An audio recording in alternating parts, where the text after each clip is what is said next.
Okay, boys and girls, last time we talked about these Japanese notans and how an artist can use positive and negative space and symmetrical shapes to create a balanced design.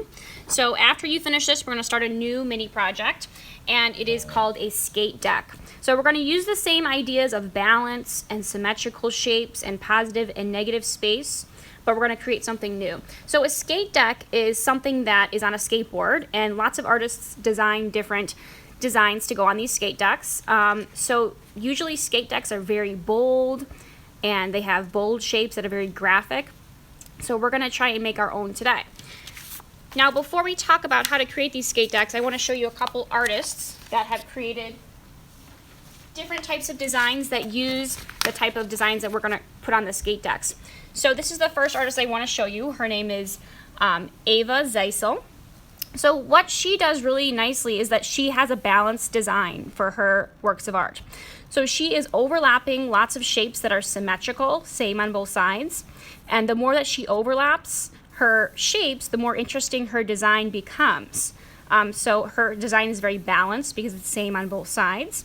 And she's using lots of positive space and negative space to work together to get a whole balanced, symmetrical design. Our next artist is Patrick Kirby. What he does really nicely as well is that he overlaps shapes to create a very intricate and complex, detailed design. So he's doing the same type of thing, layering shapes to make positive and negative space and have the shapes work together in his designs. Last artist is Shepard Fairey, and he has very, very detailed designs. And again, they look very symmetrical. His designs are almost symmetrical all the way around, the way that he repeats his shapes. So these positive shapes that pop out at us and the negative black spaces, they really work together to create his whole design. So here are some examples of some skate decks that students have made in the past. And they're really trying to layer different pieces of paper, different shapes, to make their design look very balanced. Like all the shapes and colors are working together and layered enough to make their design very interesting. So this is what we're going to try and create today. So first thing you're going to start with is any colored piece of paper, and you're going to work with these long strips like this. So as I have one, this will be my background color. So now that I have my background color, I'm going to choose a new color, and I'm going to start to cut out some shape designs from this piece of paper. So what I did first is I just folded this in half, and I just started to cut out some shapes. You can draw your shapes on the side first if you want to get a nice kind of balanced idea of what types of shapes you want to draw and cut out. So you can kind of draw these first so that they're the same on both sides and very balanced. Or you can just start cutting them out yourself.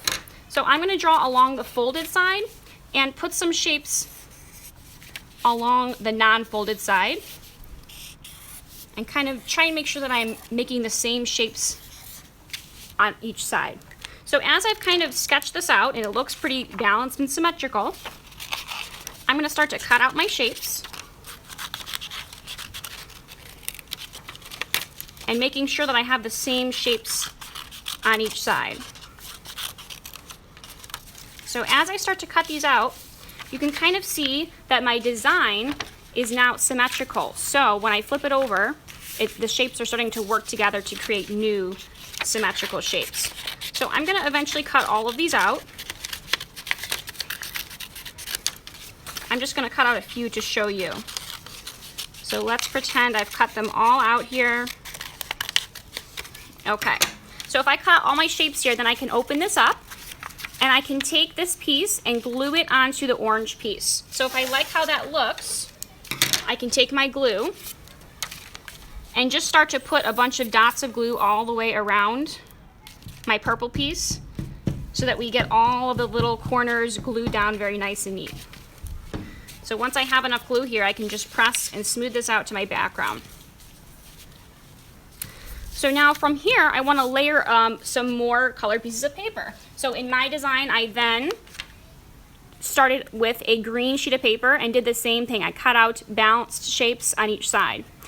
I even went another step further and I took a black sheet of paper and I glued that on top again. So the more layers of color you have, the more interesting your design will be. So you can take smaller pieces like this and you can cut and fold.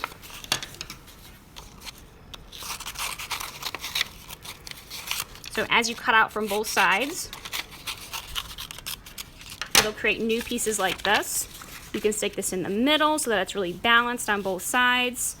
You can just cut out shapes here and here. So it's really up to you how your design is going to look. We just want to make sure that it is a balanced design. Same on both sides. Okay, so that is your job today.